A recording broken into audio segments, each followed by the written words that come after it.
সৌরদুদ্যানে gate lock করে দেওয়া হয়েছে। ইউনিভার্সিটি প্রশাসনের ব্যর্থতা হচ্ছে কিছু শিক্ষকের বিরোধিতার মুখে অথবা কিছু শিক্ষার্থীর বিরোধিতার মুখে প্রায় অধিকাংশ শিক্ষার্থীর যে দাবি ছিল ক্যাম্পাসকে নিরাপদ করা, সেই উদ্যোগ থেকে সরে আসা, সৌরদুদ্যানে গেট খুলে দেওয়া, চারপাশে রাস্তা যে ব্লকের সিস্টেম ছিল, শিক্ষার্থী বাড়িকে ঢুকতে পারবে না, সেই সিস্টেমটা বাতিল করে দেওয়াটা বিশ্ববিদ্যালয় প্রশাসনের ব্যর্থতা, চরমতম ব্যর্থতা। ইউনিভার্সিটি প্রশাসনের কাজ হবে প্রথমত এই সাম্য হত্যাকাণ্ডের সাথে যারা জড়িত তাদেরকে বিচারের আওতায় নিয়ে আসা এবং কঠিনভাবে শাস্তির মুখোমুখি করা। সেকেন্ড, পুরো ঘটনা মুক্ত করা, এটা কোন প্রেক্ষিতে হয়েছে এবং কোন কোন চক্র এখানে দায়ী। এবং থার্ড হচ্ছে সোহরাওয়ার্দী উদ্যানে এখানে যত রকমের মাদক কিংবা চোরা কারবারি অথবা অসামাজিক কাজের বিজনেস এবং অন্যান্য জিনিস প্রচলিত সব কিছুর যারা সিন্ডিকেট এখানে পরিচালনা করে তাদেরকে উন্মুক্ত করা এবং শাস্তির আওতায় নিয়ে এসে এটা পার্মানেন্টলি বন্ধ করে দেওয়া।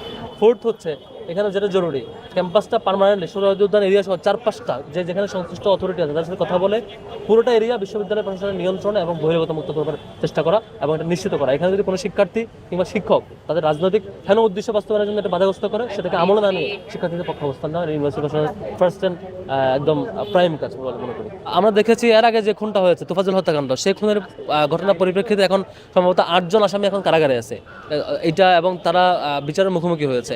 এরপর থেকে ক্যাম্পাস মোটামুটি শৃঙ্খলায় আসছে বলে আমাদের কাছে মনে হয়েছিল এবং ক্যাম্পাস চারপাশে লক করে দেওয়া হয়েছিল, বহিরাগত আসতো না। এই যে সোহরাওয়ার্দী গেটগুলো লক করে দেওয়া হয়েছিল, মাদকের চোরাকারবারি বন্ধ করে দেওয়া হয়েছিল।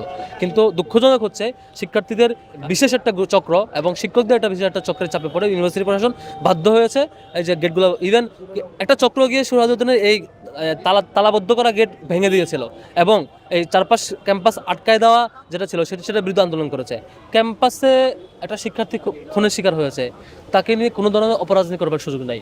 এখানে আমাদের সচেতন প্রত্যেকটা শিক্ষার্থী এবং পলিটিক্যাল সংগঠনের অ্যাক্টিভিস্টদের দায়িত্ব হইল এখন কেন হয়েছে, কোন কারণে এই খুনের প্রেক্ষাপটের সুযোগ তৈরি হয়েছে সেটা অ্যানালাইসিস করা।